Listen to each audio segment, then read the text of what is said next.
Movie start होती है crater जैसे ऑब्जेक्ट से जो जमीन की तरफ आ रहा होता है। वो ऑब्जेक्ट आकर एक डेजर्ट में गिरता है।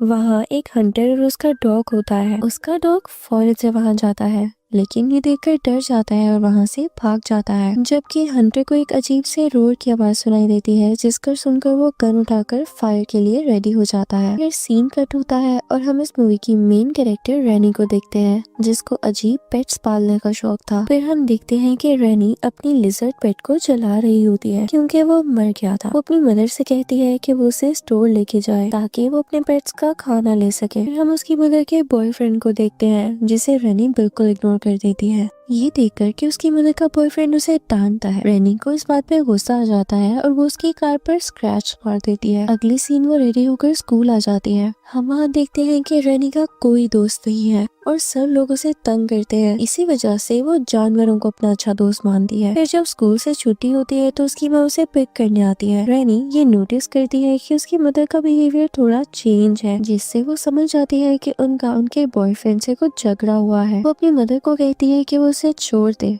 बट उसकी मदर कहती है कि मुझे उससे प्यार है और मुझे उसके साथ अच्छा फील होता है। फिर वो घर आती है, अपने क्रीपी एनिमल्स को फीड देती है और उनके साथ गाना गाती है। फिर सीन शिफ्ट होता है रात को। जब सब डाइनिंग टेबल पर बैठे थे तो रैनी की मदर का बॉयफ्रेंड कार्स पर स्क्रैचेस का बताता है और साथ ये भी बताता है कि माइक्रोवेव से बहुत गंदी स्मेल आ रही है, जिस पर लिंडा बताती है कि उसने ओवन में मरा हुआ चूहा गर्म किया था स्नेक के लिए। ये देखकर उसकी मदर का बॉयफ्रेंड बहुत गुस्सा हो जाता है और उस पर चिप उठा के मारता है। रैनी इस रूड बिहेवियर से तंग आकर घर से एटीवी बाइक लेके बाहर निकल जाती है। वो डेजर्ट में एक जगह अपनी एटीवी बाइक ले जाकर रोने लग जाती है। तभी उसे वही क्रिएटर नजर आता है। वो उसके पास जाती है, जिसमें से एक अजीब तरह का मॉन्स्टर निकलता है जो ट्रक से बंधा हुआ था। रैनी पहले तो डर जाती है, लेकिन बाद में वो उसकी मदद करती है और वहाँ से भागकर घर आ जाती है। वो घर आकर देखती है कि उसकी मदर और उनके बॉयफ्रेंड की बहस खत्म हो गई है। फिर सुबह होती है और रैनी देखती है कि उनके घर के ऊपर से बहुत सारे हेलीकॉप्टर्स गुजर रहे हैं, तो उसे उस मॉन्स्टर की फिक्र होती है। उस मॉन्स्टर की मदद के लिए वो स्कूल में एक लिस्ट बनाती है। वो अपने दोस्तों से अलग किस्म के टूल्स मांगती है।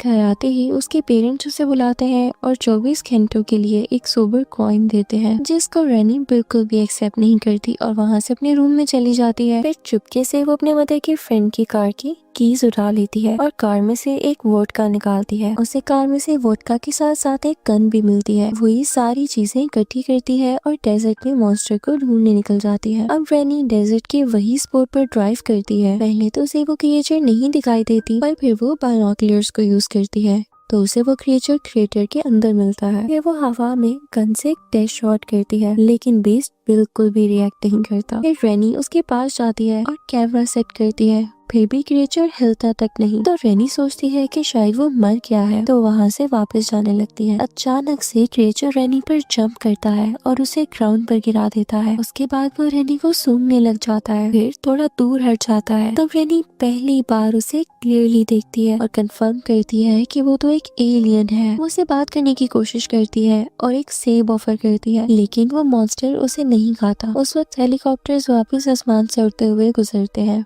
और रैनी एलियन को समझाने की कोशिश करती है कि यहाँ खतरा है। शाम को रैनी घर वापस आती है और रियलाइज करती है कि वो गन जो अपनी मदर के फ्रेंड की गाड़ी से लेकर गई थी वो गुमा चुकी है, या शायद वो डेजर्ट में रह गया है। जब वो कमरे से निकलती है तो उसकी मदर का फ्रेंड बिल्कुल सामने काउच पर बैठा होता है। उसने ड्रिंक किया होता है। वो रैनी से कहता है कि वो अपनी माँ को उसके बारे में कुछ भी मत बताए। वो यहाँ पर अपनी कीज के बारे में भी पूछता है और रैनी प्रिटेंड करती है कि जैसे उसे कुछ भी नहीं पता। जब वो बाहर जाती है तो शॉक हो जाती है जब उसे बुशेस में यानी झाड़ियों में वही एलियन मॉन्स्टर मिलता है।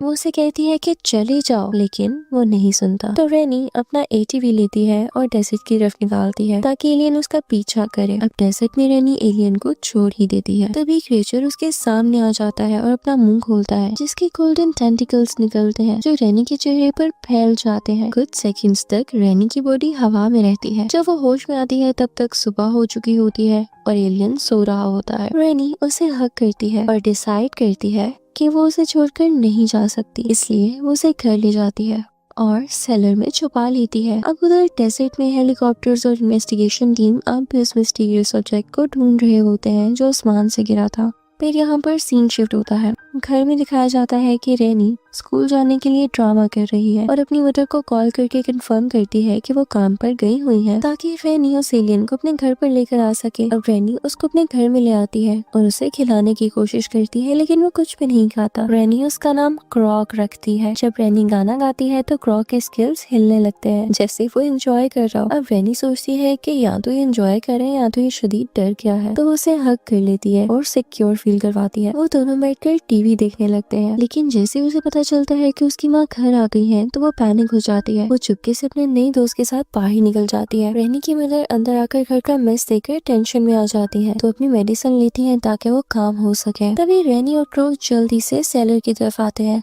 और इसी बीच रेनी का दोस्त घर आता है अपना कैमरा लेने के लिए। उसकी माँ उसे अंदर जाने देती है और कहती है कि वो रेनी के बेडरूम में जाके ले ले। उसका दोस्त वहाँ जाके रेनी के मरे हुए फादर की एक तस्वीर देखता है। फिर दूसरी तरफ हम देखते हैं कि रेनी क्रोक को छोड़कर वापस घर जाती है और अपनी माँ से कहती है कि वो स्कूल नहीं गई क्योंकि वो ठीक महसूस नहीं कर रही थी। जब रेनी अपने कमरे में जाती है तो उसे पता चलता है कि उसके दोस्त ने क्रोक का वीडियो देख लिया है। रेनी कहती है कि वो बस एक जानवर था जो उसे डेजर्ट में दिखा था। वो कैमरा उससे ले लेती है और तब उसे पता चलता है कि उसके दोस्त ने टेप चुरा लिया है। दोनों उसके लिए लड़ते हैं आपस में। उसका दोस्त उसे कहता है कि देखो रेनी, मैं जानता हूँ कि तुम सच नहीं बोल रही हो, मुझे सच बताओ वरना वो टेप मैं पुलिस को दे दूंगा। तब रेनी अपने दोस्त को सेलर में ले जाती है। क्रॉक लड़के पर अटैक करने की कोशिश करता है, लेकिन रेनी उसे सिखाती है कि काम डाउन, वो सिर्फ मेरा दोस्त है। जब क्रॉक उसके फ्रेंड को स्मेल करता है तो वो बेहोश हो जाता है और उसके पैंट्स गीले हो जाते हैं। अब कुछ देर बाद उसका दोस्त होश में आता है। रेनी क्रॉक को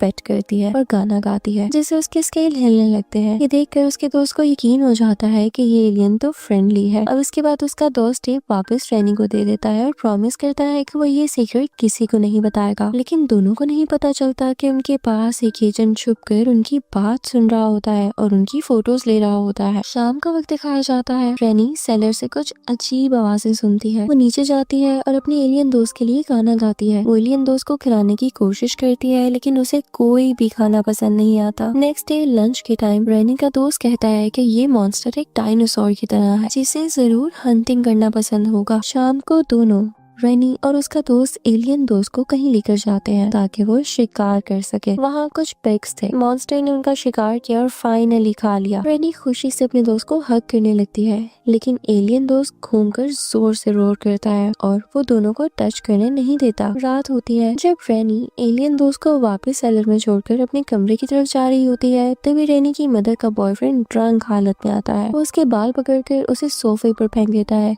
और अपनी गन के बारे में पूछता है। रेनी झूठ बोलने की कोशिश करती है, लेकिन वो समझ आता है। अब मजबूरन रेनी एक्सेप्ट करती है कि गन खो गई है। मदर का बॉयफ्रेंड गुस्सा हो जाता है और कहता है कि रेनी उसका रिस्पेक्ट नहीं करती क्योंकि उसे डर नहीं लगता। डरी हुई रेनी भागने की कोशिश करती है, लेकिन वो उसे पकड़ लेता है। रेनी उसका हाथ तो काट लेती है अपने आप को बचाने के लिए, लेकिन साथ में डरी हुई भी होती है।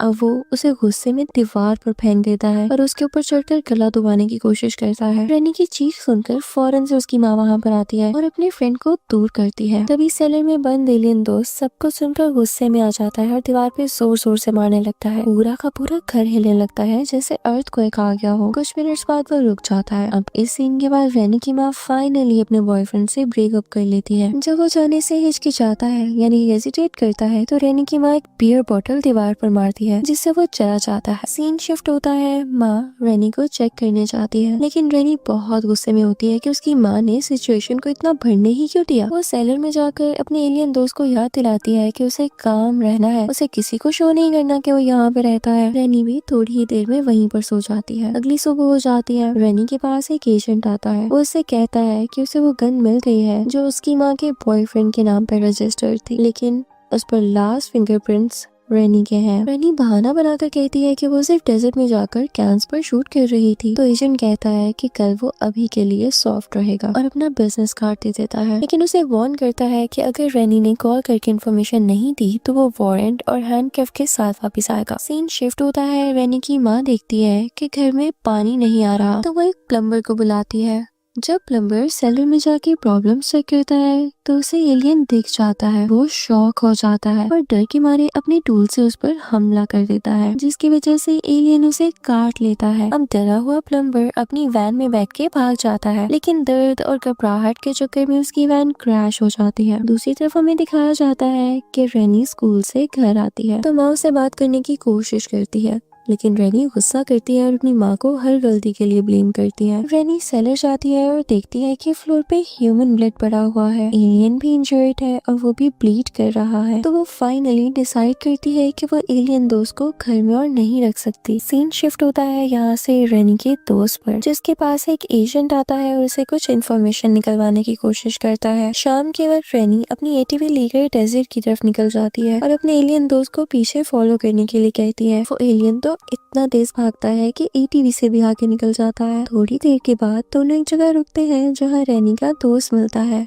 रेनी उसे बताती है कि वो सोच रही है एलियन को अपनी मदर के बॉयफ्रेंड की वैन में बंद करके एक दूर जगह तक ले जाए जहाँ उसे कोई ढूंढ ना सके। रेनी का दोस्त उसे बताता है कि एजेंट उसके पास भी आया था और उसने धमकी दी थी कि अगर उसने इन्फॉर्मेशन नहीं दी तो उसके इमिग्रेंट रिलेटिव्स को डिपोर्ट कर दिया जाएगा, लेकिन वो कहता है कि उसने कुछ नहीं बोला, सब राज रखा। रेनी क्रोक को डेजर्ट के बीच एक बड़ी से बॉक्स में छुपा देती है और वापस घर आ जाती है। जब वो वैन में बैठने जा रही होती है तभी ट्रंक माँ का बॉयफ्रेंड आता है हाथ में गन लेकर। वो उसे वैन से खींचकर बाहर निकालता है। फिर वो रेनी और उसकी मदर दोनों को घर में बिठाकर रोना धोना शुरू करता है कि कोई उससे प्यार नहीं करता वगैरह वगैरह। वो इतना गुस्सा होता है कि टेबल ही तोड़कर फेंक देता है। सीन शिफ्ट होता है डेजर्ट में जहाँ एजेंट्स का ग्रुप उस बॉक्स तक पहुँचता है, लेकिन जब वो उसके अंदर देखते हैं तो वो खाली मिलता है। क्रॉक पहले ही बॉक्स तोड़कर वापस घर की तरफ आ रहा होता है। घर में रेनी की मदर का बॉयफ्रेंड रेनी की माँ को मार रहा होता है और माँ चीख कर अपनी बेटी को भागने का कहती है। रेनी भागने की कोशिश करती है, लेकिन उसकी माँ का फ्रेंड उसके पीछे जाके उसका चेहरा वैन की साइड पे पटक देता है। फिर वो गन पॉइंट करके कहता है कि तुम्हारी वजह से तुम्हारी माँ मेरे से प्यार नहीं करती। तभी क्रॉक आकर उसे मारता है और उसका काम तमाम कर देता है। रेनी क्रॉक को रोकने की कोशिश करती है, लेकिन वो जोर जोर से रोर करता है और जंगल की तरफ भाग जाता है। कुछ देर बाद रेनी का दोस्त घर पहुंचता है और उसके माँ के बॉयफ्रेंड की डेड बॉडी देखकर शॉक में उल्टी कर देता है। वो बताता है कि उसने एजेंट से बात कर ली है। तभी एजेंट घर से बाहर आता है और एटीवी के टायर्स पर गोली मार देता है। एजेंट रेनी को चेयर पर बांध देता है और उसकी टीम रेनी के बालों में इक्विपमेंट लगाकर उसे कंप्यूटर से कनेक्ट करते हैं। कंप्यूटर कंफर्म करता है कि रेनी और एलियन दोस्त के बीच का बॉन्ड सबसे स्ट्रॉन्ग है। एजेंट रेनी की उंगली तोड़ देता है ताकि वो चीखे और क्रॉक भागकर उसके पास आए। अब वैसा ही होता है। जैसे ही वो चीखती है क्रॉक सब कुछ सुनकर वापस घर की तरफ आता है। वो सीधा ट्रैप में फंस जाता है जहाँ उसे लगातार यानी कॉन्टिन्यूसली टॉर्चर दिया जाता है जब तक वो बेहोश न हो जाए। रेनी उसे बचाने की कोशिश करती है, लेकिन एजेंट उसके मुंह पर मास्क लगाकर उसे बेहोश कर देता है। क्रॉक को एक गवर्नमेंट फैसिलिटी में ट्रांसफर किया जाता है। रेनी एक खाली कमरे में चेयर से बंधी होती है। एजेंट उसे जगाता है तो वो उसके मुंह पर स्पिट कर देती है। वो कहती है कि क्रॉक उसका दोस्त है, लेकिन एजेंट कहता है कि वो डेंजरस है। वो कहता है कि वो पहली इंसान है जो जिंदा बची है। वो कहता है कि ये वो एलियन है जो इंसानों पर हमला करते हैं और फ्यूचर में भी अटैक कर सकते हैं, तो ये हमारे दोस्त हो ही नहीं सकते। उसका ये ख्याल था कि वो उसकी बॉन्ड से एलियन पर स्टडी कर सके। फिर एजेंट उसे धमकी देता है कि अगर वो ना मानी तो कुछ भी गलत कर देगा। अब सीन शिफ्ट होता है और रेनी की माँ उससे मिलने आती है। वो कहती है कि उसने लेटर पढ़ लिया है जो उसने पहले लिखा था और हर चीज के लिए उससे माफी मांगती है। रेनी के दिमाग में एक प्लान आता है कि वो अपनी उंगली को तोड़ दे। वो अपनी उंगली तोड़ देती है। जैसे ही उसकी चीख फैसिलिटी में घुसती है एजेंट भाग कर आता है और उसका मुंह बंद करने की कोशिश करता है। तभी रेनी उसे काट लेती है। क्रॉक गुस्से में प्लेटफॉर्म तोड़कर खुद को आजाद कर लेता है और जो गार्ड्स उसे रोकने की कोशिश करते हैं उन्हें मार देता है। अलार्म्स बजने लगते हैं, लाइट्स ब्लिंक करने लगती हैं। क्रॉक लैब से निकलकर कॉरिडोर्स में भागता है और जो भी उसके रास्ते में आता है वो उसे मार देता है। रेनी की माँ अपनी बेटी के लिए परेशान होती है और वो उसके पास जाने की कोशिश करती है, लेकिन डोर्स लॉक्ड होते हैं तो वो वेंट्स के थ्रू निकलने लगती है। कॉरिडोर में उन्हें डेड बॉडीज पड़ी हुई मिलती है तो वो शॉक हो जाती है। एजेंट और उसका पार्टनर अपने वेपन्स रेडी करते हैं और दरवाजे पे एम करते हैं, लेकिन क्रॉक दोनों को मारता है और वो बेहोश हो जाते हैं। क्रॉक उन्हें मारने ही वाला होता है, लेकिन रेनी उसे रोक लेती है और उसे काम डाउन करती है। फिर वो एजेंट की कीज लेकर अपने हाथ खोल लेती है। दोनों मिलकर फैसिलिटी से भाग जाते हैं। बाहर रेनी और एलियन दोस्त कार में बैठने की कोशिश कर रहे होते हैं। तभी एजेंट वापस आ जाता है और उन पर गोलियां चलाने लगता है। रेनी और एलियन कार के पीछे छुप जाते हैं, लेकिन एजेंट फायरिंग करता रहता है। क्रॉक रेनी को बचाने के लिए बाहर निकलता है और एजेंट उसके ऊपर बार बार फायर करता है। फिर भी वो एजेंट तक पहुंचता है और उसे मार देता है। रेनी भाग कर क्रॉक के पास जाती है और देखती है कि वो मर गया है। सीन चेंज होता है कुछ दिन बाद, जब रेनी की माँ रेनी और उसका दोस्त पिकनिक कर रहे होते हैं। और फिर अगला सीन दिखाया जाता है एक गवर्नमेंट लैब में, जहाँ साइंटिस्ट क्रॉक की बॉडी को स्टडी कर रहे होते हैं। तभी हमें उसकी बॉडी में हलचल महसूस होती है, जिससे पता चलता है कि वो अभी भी जिंदा है, मरा नहीं है। इसी के साथ ये मूवी एंड हो जाती है। Thank you for watching.